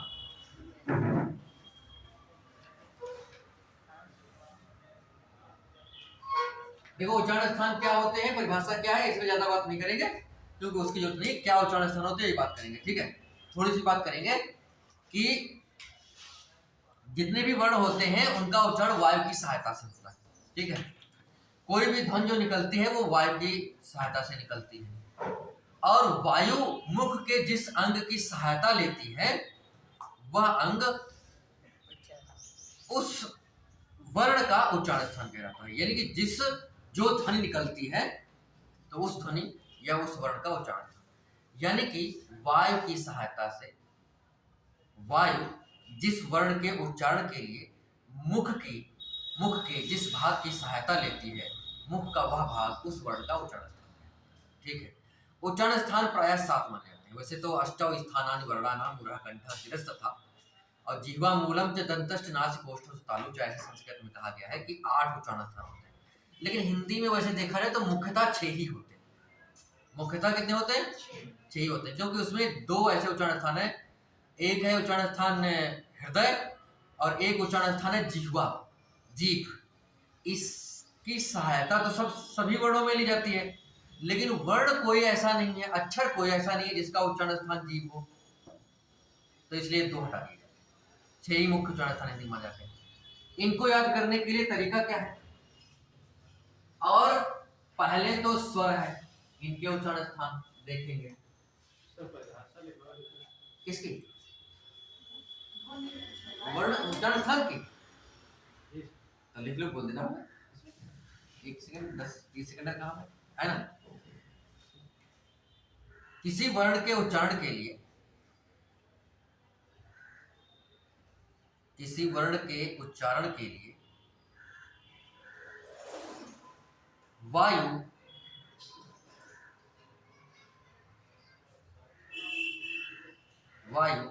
मुख के जिस भाग की सहायता लेती है, मुख के जिस भाग की सहायता लेती है, मुख के जिस भाग की सहायता लेती है, मुख का वह भाग उस वर्ण का उच्चारण स्थान है। मुख का वह भाग उस वर्ण का उच्चारण स्थान कहलाता है। उस वर्ण का उच्चारण स्थान कहलाता है। हिंदी में उच्चारण स्थान 6।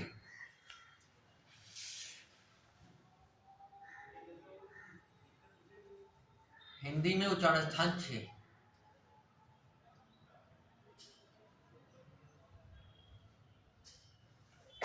कौन कौन से ये भी सुन लीजिए। जैसे कि आप देखिए मेरी तरफ, ऊपर से चलो जैसे नहीं, ये क्या हो गया? नासिका। ये क्या हो गया? नासिका, यानी कि नाक। नाक को ही शुद्ध रूप में तत्सम में नासिका बोलते हैं। नाक के नीचे आओ, क्या मिला? ओष्ठ। ओष्ठ मिला। फिर उसके अंदर घुसो, क्या मिला? दंत। दंत के अंदर जाओ तो क्या मिलेगा? जिह्वा मिलेगा। जीभ, जैसे मुख के अंदर घुसोगे तो क्या मिलेगा? जीभ। चलो जीभ लिख लो। लेकिन जिह्वा जो है, इससे किसी भी वर्ण का उच्चारण स्थान नहीं होता। किसी भी वर्ण का उच्चारण स्थान जिह्वा नहीं होता। अभी देखोगे, लिख लेते हैं यहाँ पे, कोई दिक्कत नहीं है। तो मुख के अंदर जैसे दांत के अंदर घुसे तो क्या मिला? जीभ। तो जिह्वा लिख लिया मैंने। अब जीभ के ऊपर क्या है? तालु। जीभ के ऊपर छत जो है वह छत का है, तालु। ठीक, तो तालु हो गया। तालु के और अंदर घुसोगे तो तालु के ऊपरी भाग, सबसे आखिर का जो भाग है जहां कौवा दिखाई पड़ता ऊपर के, वो क्या है? वो है मूर्धा। वो क्या है? मूर्धा। अब मूर्धा के तरफ और अंदर घुसते चले जाइए हो तब क्या हो जाएगा? दंत कहाँ है? दंत तो होगा। ओष्ठ भी हो गया। मुख के अंदर और घुसता चले जाइए तो कंठ होगा। क्या होगा? कंठ। दो एक साथ नहीं, वो तो दो एक साथ, तो वो तो उच्चारण स्थान तो 6 ही है, और दो मिलकर के बना दिए गए वो अलग बात। दंत यहाँ पे हो गया, ओष्ठ यहाँ पे हो गया, ये तो लिखे जाते। और कोई वर्ण ऐसा है जिसका उच्चारण एक ही मुख के एक ही भाग से किया जा सकता है। अब कुछ वर्ण ऐसे हैं जिनका उच्चारण मुख के एक भाग से नहीं किया जा सकता, दो भाग मिलकर के करते हैं, है ना। तो जैसे ओष्ठ भी मिला और दंत भी मिला, वा का उच्चारण वकार से ओष्ठ होता है ना। तो यहाँ पे कहने का मतलब ये है कि ये जो जीवा होता है, इससे इसकी उपयोगिता तो सभी वर्णों के उच्चारण करने में है, सभी वर्णों में प्रयोग किया जाता है, लेकिन उच्चारण स्थान किसी का नहीं माना जाता है ये जीवा को। तो इसलिए ऊपर वाले 3 ये और नीचे वाले 3 ये, 6 ही उच्चारण स्थान माने जाते हैं। बात समझ रहे हैं? तो ऊपर से चलो नीचे तक चले जाओ। जो अंदर का भाग है वही कंठ है, बाहर का यूनाय है। इधर क्या गर्दन है, इधर ग्रीवा, ये ग्रीवा है या गर्दन, यो कंठ है, अंदर वाला कंठ है। जैसे इधर क्या का है? हथेली है, और इधर क्या पता का है? इधर का है इधर की हथेली नहीं है ना, हथेली इधर की है। वैसे कंठ बाहर का नहीं है, अंदर वाला भाग है, मान लिया जाता बोले, है ना। तो कहने का मतलब ये है, तो ये 3 ये हो गए, 3 तो 6 ही है कि नहीं, यही उच्चारण होते हैं। तो कुछ काम ऐसे होते हैं, नहीं कुछ वर्ण ऐसे होते हैं जो किसी एक ही उच्चारण स्थान से मुख के एक ही भाग से उच्चारित कर दिए जाते हैं, तो उनका उच्चारण स्थान एक ही कोई होता है, दंत है या ओष्ठ है, मुंड है, कुछ ऐसा है। अब कुछ वर्ण ऐसे होते हैं जिनका उच्चारण एक भाग से नहीं किया जा सकता, एक से ज्यादा भाग की जरूरत होती है ना। तो जैसे कि दंत ओष्ठ मिल गया, या कंठ तालु मिल गया, या ओष्ठ जीवा मिल गया, ऐसे मिल जाते हैं। ओष्ठ जीवा नहीं मिलेगा, मतलब कंठ ओष्ठ ऐसे कुछ मिल जाएगा, है ना। तो ऐसे दो से होते हैं। जैसे कुछ काम होते हैं जिसको हम अकेले कर सकते हैं, और कुछ काम है तो जिसको हम अकेले नहीं कर सकते, कुछ काम ऐसे होते हैं जो हम एक ही हाथ से नहीं कर सकते, और कुछ काम ऐसे जिसका एक हाथ से नहीं कर सकते, है ना। जैसे मान लिया कि लिखे गई है तो हम एक ही हाथ से लिख दूंगा, ठीक है। और लेकिन जैसे गाड़ी मान लिया चलाना है तो चलावे के लिए तो कुछ लोग चलाएंगे, लेकिन एक हाथ से नहीं ठीक है ना, नहीं चल गई।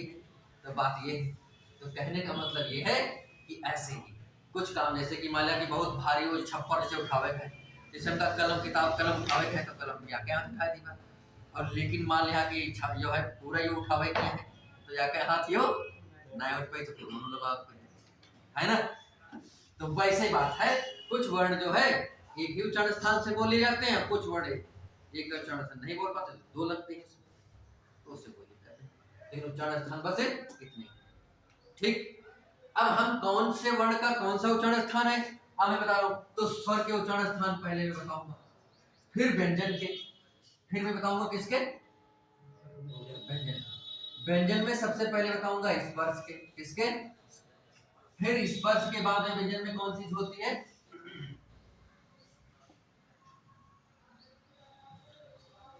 फिर स्पर्श के बाद में व्यंजन में होता है अंतःस्थ। कौन सा होता है, अंतःस्थ, यही तो होता है अंतःस्थ। और फिर तीसरे नंबर पे क्या होता है, ऊष्म, ऊष्मण। और फिर चौथे नंबर पे क्या होता है, अयोगवाह, अयोगवाह, ठीक है। इनके उच्चारण स्थान बताए जाएंगे, और इनके अलावा कोई उच्चारण स्थान होते रहते हैं न। संयुक्त जो व्यंजन है, संयुक्त व्यंजनों के उच्चारण स्थान नहीं होते, संयुक्त व्यंजनों के उच्चारण स्थान नहीं होते, ठीक है। तो संयुक्त व्यंजनों के उच्चारण स्थान होते ही नहीं, क्या होते भी हैं। पहली बात तो आप तक पूछे नहीं गए, और दूसरी बात कहीं किताब में लिखा भी नहीं, और तीसरी बात पूछ लिया जाए तो क्या करेंगे, बस दो वर्ण जुड़े हैं, और जो दो जुड़े हैं उन्हें तो तुमको पता है। जैसे छा है तो छा में कौन जुड़े हैं, का और सा, तो का उच्चारण क्या होता है, कंठ, और सा का उच्चारण क्या होता है, मूर्धा। तो छा का उच्चारण होगा कंठ और मूर्धा, नहीं होगा तो दो हो जाएंगे, बर्बाद खत्म। लेकिन वो पूछा नहीं जाता, ठीक। अब मैं बताता हूँ स्वर। तो स्वर कौन से हैं, ये है छोटा, ये है छोटी, ये है छोटाऊ, और ये है, ठीक। इसका उच्चारण होता है कंठ से, इसका होता है तालु से, इसका होता है ओष्ठ से, और इसका होता है मूर्धा से, ठीक। और इनके एक एक अक्षर ले लिया जाए, क, ता, ओ और उ, तो ये सूत्र बन जाएगा कता ओमु। क्या बन जाएगा, कता ओमु। और कता ओमु का मतलब ये हो जाएगा कि भाई इनका क्रम तो सेम है ना, बदलेगा नहीं, छोटा छोटी छोटाऊ और री, यही क्रम तो रहता है। तो ये कता ओमु से समझो, का से कंठ तो छोटा का कंठ से उच्चारण, ता से तालु यानी छुट्टी का तालु का उच्चारण, ओ से ओष्ठ छुटाऊ का ओष्ठ से उच्चारण, मुंह से मूर्धा तो रे का मूर्धा से उच्चारण। यदि ये चार अक्षरन के उच्चारण स्थान तुम्हें याद नहीं है, चाहे कता ओमु सूत्र से नहीं याद कर लो, ट्रिक जुगाड़ से, या फिर ऐसे रटों में याद कर लो, बात समझ रहे हो। किसी भी तरीके से यदि आपने इन चार स्वर वर्णों के उच्चारण स्थान याद कर लिए तो इसका मतलब सभी स्वर वर्णों के उच्चारण स्थान आपको याद हो गए, खत्म बात। अब ये होगा बता रहे, अब वही तो बहुत बच गए, अब कोई ना बचे। अभी कावर पढ़ाई में मैंने कहा कोई मतलब, हम तो स्वर की बात कर रहे हैं, है ना। अब मैंने कहा कि यदि चार स्वरों का उच्चारण आपको याद हो जाए तो समझ लीजिए कि आपने सभी स्वरों के उच्चारण स्थान आपने याद कर लिए, हो गए याद, खत्म। इसको याद करने का एक सूत्र है कता ओमु। क्या सूत्र है, कता ओमु में का से कंठ, ता से तालु, से ओष्ठ, मु से मूर्धा, तो का से कंठ, कंठ तालु ओष्ठ मूर्धा, ऐसा नहीं हो सकता, ठीक है। अब बात ये है कि इसको याद जब हो जाए तब कहोगे सब कैसे याद हो गए, तो याद हो गए। जो उच्चारण छोटा का होता है वही उच्चारण बड़ा का, वही उच्चारण क्या होगा, बड़ा का भी होगा। जो छुट्टी का वही बड़ा है, बड़ी का जो छोटा का वही बड़ा होगा, जो छुट्टी जो है, ठीक है। जो हिंदी में ना, ये संस्कृत में होता है, ठीक है, संस्कृत में होता है लेकिन हिंदी में ये नहीं होता है ना। तो कहने का मतलब ये, तो तो यहाँ पे आप समझ लो कि जो उच्चारण छोटा का यार हमने कर लिया था कंठ, तो बड़ा का भी कंठ होगा उच्चारण था। जो छोटी का उच्चारण था तालु, तो बड़ी का भी उच्चारण तालु। छोटा का उच्चारण तालु, तो बड़ा का भी चालू। और री का तालु, तो री का तालु है ये। तो पहले का मतलब ये 7 याद हो गए। अब क्या बचे? अब 11 रहे कुल स्वर, अब बचे 3, ये 4। अब बचे कितने? ए, आई, ओ, अत्ते बचे। अत्ते होना है बच्चे, देख लो जो ए कैसे बना, छोटा आ और छोटी ई, ये तो बना। गुण संधि में जानते हो, और मैंने जब वर्णमाला पढ़ाया था तो ये मैंने बताया था, ये संयुक्त स्वर है। ये 2 स्वरों से मिलकर के बने हैं। छोटा आ और छोटी ई से मिलकर ए बनेगा। तो छोटा आ का उच्चारण स्थान हम पढ़ चुके हैं पहले, कौन? कंठ। और छोटी का उच्चारण पढ़ चुके हैं पहले, कौन? तालु। तो इसका उच्चारण हो जाएगा कंठ और तालु। ए का उच्चारण क्या हो जाएगा? कंठ और तालु। 2 से उच्चारण होगा ए का, कंठ और तालु। और इसको एक सूत्र और है, एकता। क्या सूत्र है? ए से ए और ऐ, और का से कंठ, ता से तालु, एकता। यह भी सूत्र से याद कर सकते हैं। अब बात यह है कि यदि ए का उच्चारण कंठ और तालु है, इनका उच्चारण सिर्फ एक था, ए का उच्चारण 2 हो गया। क्या हो गया? अब की में ए का उच्चारण एक कंठ से नहीं हो पाएगा, 2 से मिलकर होगा, कंठ और तालु से। किससे होगा? कंठ और तालु से। और याद करने के लिए मैंने क्या कहा, या तो एक का याद कर लो, और या फिर ए जो है ये बना किससे? ए जो बना है वो आ और ई से बना है। आ का उच्चारण ये अभी पढ़ा, ई का उच्चारण मैंने अभी पढ़ा। आ का उच्चारण कंठ, ई का उच्चारण तालु, तो ए का उच्चारण हो जाएगा कंठ और तालु। और जो ए का उच्चारण होगा वही ऐ का उच्चारण होगा, तो ए ऐ का उच्चारण आपको याद हो गया। क्या होता है? कंठ और तालु। बात खत्म। अब देखो ओ किससे बना? ओ बना है छोटा आ और छोटा ऊ, ये तो बना है। छोटा आ का उच्चारण आप जान ही रहे हो कंठ से होता है। किससे होता है? कंठ से। और छोटा ऊ का उच्चारण जान ही रहे हो ओष्ठ से होता है। किससे होता है? ओष्ठ से। तो ये क्या हो गया? कंठ और ओष्ठ। ये क्या हो गया? कंठ और ओष्ठ। नहीं हो गया क्या? तो ये कंठ और ओष्ठ से हो गया, और कंठ से ओष्ठ, तो ओ का उच्चारण कंठ ओष्ठ होता है, तो औ का भी उच्चारण वही सेम रहेगा। बस सभी स्वरों का उच्चारण याद हो गया। मैंने कहा कि यदि 4 का उच्चारण यदि आप याद कर लो तो सभी स्वरों का उच्चारण याद हो जाएगा। छोटा का कंठ, छोटी का तालु, छोटा का ओष्ठ, री का मीठा। तो छोटा का जो होगा वही बड़ा का होगा, बड़ी छोटी का वही बड़ी का, छोटा का तो बड़ा का, री का री। और ये जो दोनों है ये मिले किससे बन करके? ये देख लो, छोटा और छोटी से। तो फिर छोटा का उच्चारण कंठ, बड़ी का छोटी का उच्चारण तालु, तो इसका एक का उच्चारण हो जाएगा कंठ और तालु। बात खत्म। और जो ए का उच्चारण वही ऐ का उच्चारण। और ओ का उच्चारण ओ कैसे बनेगा? छोटा और छोटा ऊ से। ये बनता ही है, ये तो वर्णमाला में पढ़ा होगा, ये तो पक्का नियम ही है। तो ये किसका नियम है? ये नियम है गुण संधि का। जैसे नर प्लस इंद्र बराबर नरेंद्र, महा प्लस उत्सव बराबर महोत्सव, नहीं होता है? तो यहाँ पे क्या हो जाएगा? छोटा का उच्चारण कंठ और छोटा का उच्चारण ओष्ठ। ठीक है, तो इसका मतलब ओ का उच्चारण होगा कंठ और ओष्ठ से, और जो ओ का उच्चारण होगा वही ओ का। बस 4 याद कर, है ना? अब ये हो गए स्वर का उच्चारण सारे। अब मैं बात करता हूँ स्पर्श का। किसका बात कर रहा हूँ? स्पर्श का। ठीक है, स्पर्श व्यंजनों में देखो ये होते हैं कचट का वर्ग होता है। क्या होता है? क, च, ट, त और ये क्या है? ये का से मतलब है कवर्ग। क्या मतलब है?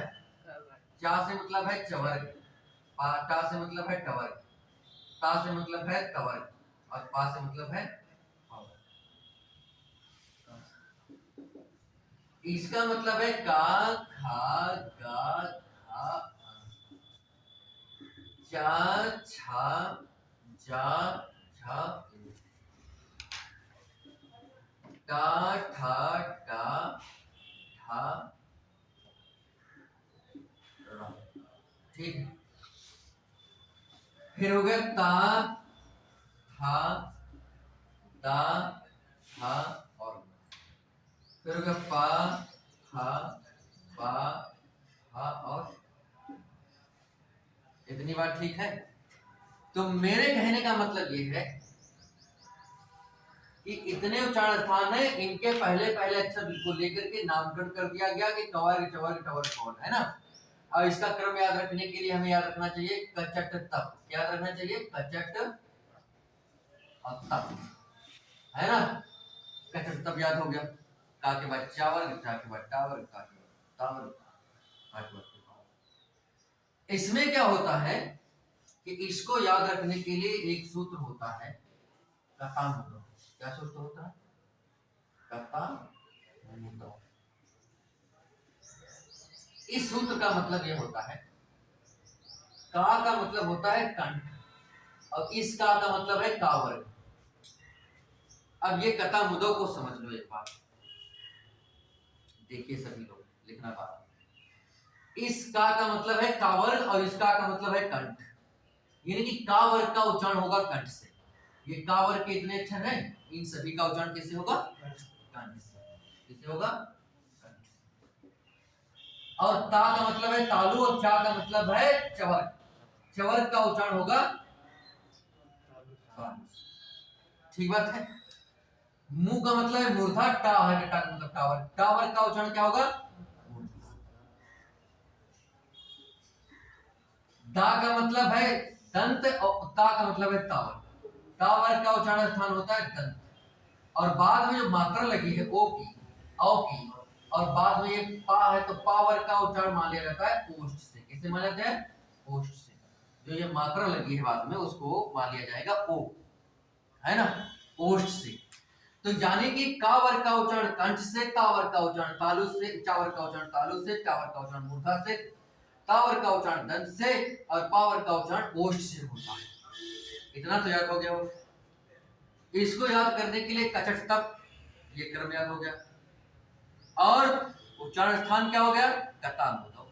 उसमें कथा होमू था और इसमें क्या है? कथा मुद्दौ। ठीक है, कथा मुद्दौ। अब बात वही है, ये हो गई याद। ठीक। एक बात लेकिन और होती है, जो पांचवें अक्षर इनमें होते हैं उनको कहते हैं नासिक। और नासिक के इसलिए कहते हैं क्योंकि उनका जो उच्चारण होता है वो तालु के, वो अपने वर्गों के साथ साथ जो पंचमाक्षर वर्ण होते हैं उन वर्णों का उच्चारण अपने वर्गों के साथ साथ नासिका से भी होता है। किससे होता है? मतलब कहने का मेरे लिए देखो भाई, ये जैसे चार हैं शुरू के, कौन से चार? इन चार का उच्चारण तो होगा केवल और केवल और केवल और केवल कंठ से। लेकिन जो पांचवा है ये वर्ग, जिसका उच्चारण अपने वर्ग कंठ से तो होगा ही होगा, प्लस होगा नासिका से। क्या मेरी बात समझ पाए हो? ना समझ पाए? जैसे कि पूरे वर्ग का उच्चारण स्थान मैंने बताया था कंठ से होता है, तो वहां होता है। लेकिन इमा एक बात आती है कि इमा से शुरू के चार अक्षर जो हैं उनका उच्चारण तो केवल कंठ से नहीं होते, एक से। लेकिन आखिरी वाला जो पांचवा है उसका उच्चारण कंठ से तो होती है, कंठ के साथ साथ नासिका भी लग जाता है, तो दो से होता है। ठीक बात है। ऐसे ही इसमें भी शुरू के जो चार हैं इनका उच्चारण तो केवल तालु से होता है, लेकिन ये जो आखिरी वाला है इसका उच्चारण तालु के साथ साथ नासिका से भी होता है। यहाँ था तालु प्लस नासिका। वैसे ही इनके शुरू के चार के उच्चारण तो सिर्फ और सिर्फ और सिर्फ किससे होंगे? मूर्धा से। लेकिन यही का उच्चारण मूर्धा से तो होगा साथ में, अपने वर्गों के साथ साथ में नासिका भी जुड़ जाएगा। क्या जुड़ेगा? ऐसे ही इसमें इन चार का उच्चारण तो केवल दंत होगा, लेकिन इस पांचवें का उच्चारण दंत के साथ साथ नासिका से भी होगा। किससे होगा? ऐसे इसमें भी शुरू के चार का उच्चारण तो केवल ओष्ठ से होगा। किससे होगा? लेकिन पांचवें का उच्चारण ओष्ठ भी होगा और साथ में क्या जुड़ जाएगा? मतलब कहने का कि अपने वर्गों के जो उच्चारण स्थान है वो तो रहेंगे। जो कंठ है, जिसका टावर का कंठ है, चावर का तालु है, टावर का मूर्धा है, तावर का दंत है, पावर का ओष्ठ है, तो रहेगा ही। पांचवें जो अक्षर है उमा नासिका नासिका वा जोड़ दो। ठीक है, और इस बात को याद रखने के लिए कचट तक याद रखो कथा, है ना। इस ता वर्ग को याद करने के लिए एक और सूत्र है, तसले में ता। कहां पे? तसले में ता। तसले का मतलब ता के मतलब होते हैं ता वर्ग, तो ता वर्ग का उच्चारण दंत होते हैं, लिखा है। और यहाँ कहते हैं इस सा का मतलब है ये वाली सा, और इस ला का मतलब है ये वाली ला, इनका भी उच्चारण दंत से होता है। ठीक है, तो कहने का मतलब बदलते बात नहीं, यो याद मिला पूरा। ठीक है, स्पर्श व्यंजन हो गया। अब हमारे पास 4 बात और बचे। एक बचा अंतःस्थ, दूसरा बचा ऊष्म। ठीक है, तो कहने का मतलब है कि यहाँ पे अंतःस्थ कौन सा हो जाएगा, ऊष्म कौन सा हो जाएगा। तो अंतःस्थ वाले अक्षर कौन से होते हैं? या, रा, ला और वा, यही होते हैं। मैंने कोई क्रम में गड़बड़ी करी नहीं। ऊष्म में कौन से होते हैं? सा, ता और सा, और क्या मैंने कोई क्रम में गड़बड़ी करी नहीं। इनका जो जोड़ प्लस का निशान लगाए, और ये यहाँ पर लिख दो ता मु, क्या लिख दो? ता मु और त, और ये सिर्फ एक साथ हुई है, ये हुई है एक साथ। ठीक है, यह एक साथ रहेंगे। यू का मतलब होगा, समझ लो एक बात, ता का मतलब है तालु, मु का मतलब है मूर्धा, और दा का मतलब है दंत। क्या है? यानी कि या और सा, इन दोनों का उच्चारण तालु होता है। रा और ये वाली सा, इन दोनों का उच्चारण मूर्धा होता है। ला और सा, इन दोनों का उच्चारण दंत। देखो सा और ला, इन दोनों का उच्चारण दंत है। तसले में दांत मिलेगा। तसले में दांत, ता का मतलब तावर का पूरा, और ये वाली सा, देखो ये वाली सा फिर आ रहा, और ये वाली ला नहीं आ रहा। इनका उच्चारण बस, इसका सूत्र क्या हो गया? इसका सूत्र हो गया तामूद। यदि आपको कथा मुहू याद है, इन 4 याद है, तो सारे स्वर याद कीजिए। कचट तक कथा मुदो याद है, तो ये सभी स्पर्श व्यंजन याद कीजिए। यदि तामूद आपको याद है, तो ये इतने अक्षर याद होगा, ये ई बच गए, क्योंकि ये स्वतंत्र का होते हैं, ये अलग अलग होते हैं। देखो इनके दोनों को उच्चारण सेम है, या का भी उच्चारण तालु और सा का भी उच्चारण तालु, रा का उच्चारण मूर्धा और सा का भी, इस वाली सा का भी उच्चारण मूर्धा, इसका उच्चारण दंत, इसका भी दंत, लेकिन इनके दोनों के सेम नहीं, अलग अलग है, तो इसलिए वो एक साथ नहीं लिया जाता। ठीक है, अब बात यह है कि देखो ये तालव्य सा इसको कहते हैं, क्यों कहते हैं? इसका उच्चारण तालु से होता है, इसलिए इसको कहते हैं तालव्य सा, तालव्य। ठीक है, ऐसे।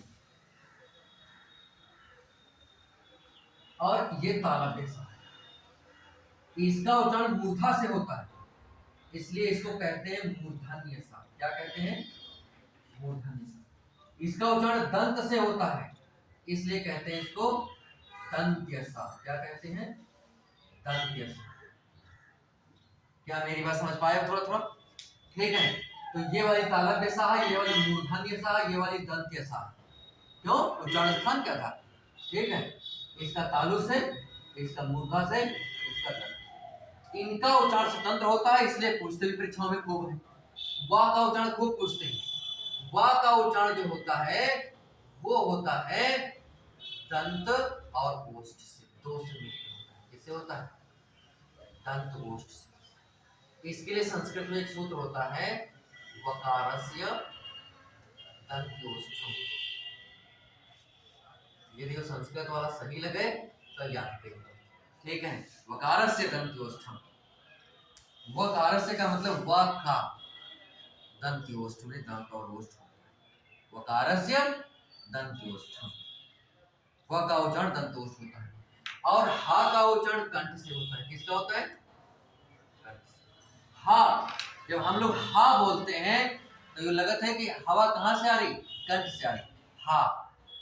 और जब हा बोलते तो मुंह फैलता है, तो ये गला भी फैलता होगा अंदर का, है ना? कंठ, हा, हा, है ना? तो हा ये गला अंदर का फैलता है, वहां पे वायु टकराती है, वहां से उच्चारण होता है, ठीक है। तो मेरे कहने का मतलब हा का उच्चारण क्या होता है? कंठ। हा का उच्चारण कंठ, याद रखिए बस। अब एक और बात बच गई, अयोगवा। अयोगवा हिंदी में कितने होते हैं? तो कौन कौन? अंगाक्षर कहो, क्या कहा जाएगा? हमने जब वर्णमाला पढ़ाया था तो मैंने कहा था क्या कहोगे? हमने कहा था कि अंग, हमारे सामने नाम ना लियो, क्या कहोगे? अनुस्वार विसर्ग। क्या कहोगे? एक होता है अनुस्वार और दूसरा होता है विसर्ग। एक बात है, अनुस्वार होता है ऐसे जैसे लिखा है कि नहीं? और विसर्ग होता है ऐसे जैसे लिखा है प्रातः काल, नहीं है? तो ये वाला है विसर्ग और ये क्या है? अनुस्वार। अच्छा तो होता है, और वो जो होता है वो चंद्र बिंदु होता है, चंद्रमा की तरह लगा देते हैं इसलिए चंद्र बिंदु हो गया, ठीक है। तो वो नहीं है। हाँ, चंद्र बिंदु का भी उच्चारण स्थान पूछ ले तो वो नासिका। क्या होगा? तो अनुस्वार का उच्चारण क्या होता है? नासिका होता है। क्या होता है? नासिका में नाक, नासिका में नाक, अनुस्वार, नासिका अनुस्वार से, ऐसा संस्कृत में कहा गया है। तो अनुस्वार का उच्चारण भैया क्या होता है? नासिका से। आपसे पूछा अनुस्वार का उच्चारण स्थान बताओ, नासिका। और विसर्ग का उच्चारण क्या होता है? विसर्ग का उच्चारण होता है कंठ। क्या होता है? अब देखो, हा का उच्चारण भी कंठ और विसर्ग का उच्चारण कंठ, तो यो एक याद कर लो, दोनों याद काहे? इनका हा की तरह पढ़ते हो, जैसे यो प्रातः लिखा और यो प्रातः ऐसे लिख दो तो मुंह तो पढ़ा देंगे, ये प्रातः ही तो पढ़ा जाएगा।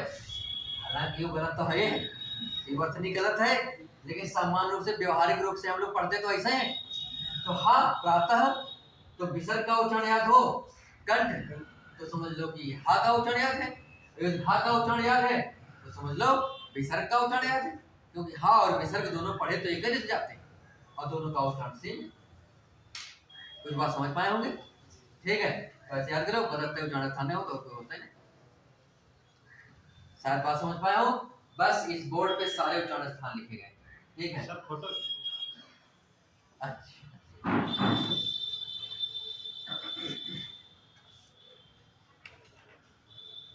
तो मेरे कहने का मतलब ये है कि इतने उच्चारण स्थान यदि याद कर लो तो बस सारे उच्चारण स्थान इतने होते हैं। और एक उच्चारण स्थान पूछ सकता है, क्योंकि पूछा है पिछले सेट में, किसी सेट में, किसी वर्ष में मैंने देखा है कि पूछा है, ठीक है। तो याद आ भी सकता है और इसमें कठिन नहीं है, आप पहले से याद भी किए होंगे, कुछ नहीं भी याद किए होंगे, तो हम कहा लगा 2-3 सूत्र याद कर ले तो उसमें बन जाए, है ना? तो ये सरलता से आप याद कर सकते हैं। तो ये हो गया, अब ये 39 मिनट हो गए, ठीक है। तो अब हमारे पास 2 टॉपिक और थे, एक मैंने बताया था विराम चिन्ह और दूसरा मैंने बताया था काल। उसके प्रश्न आते हैं तो वो तो हम आज नहीं पढ़ा पाएंगे, क्योंकि इतना ही घंटा था, 1.5 घंटे, 12:30 तक था ना, शायद 12:30 हो गई है। तो कहने का मतलब ये है कि उसको देख लीजिएगा, ज़्यादा कठिन नहीं है। विराम चिन्हों में खाली कहाँ पे प्रयोग होता है ये कम पूछते हैं,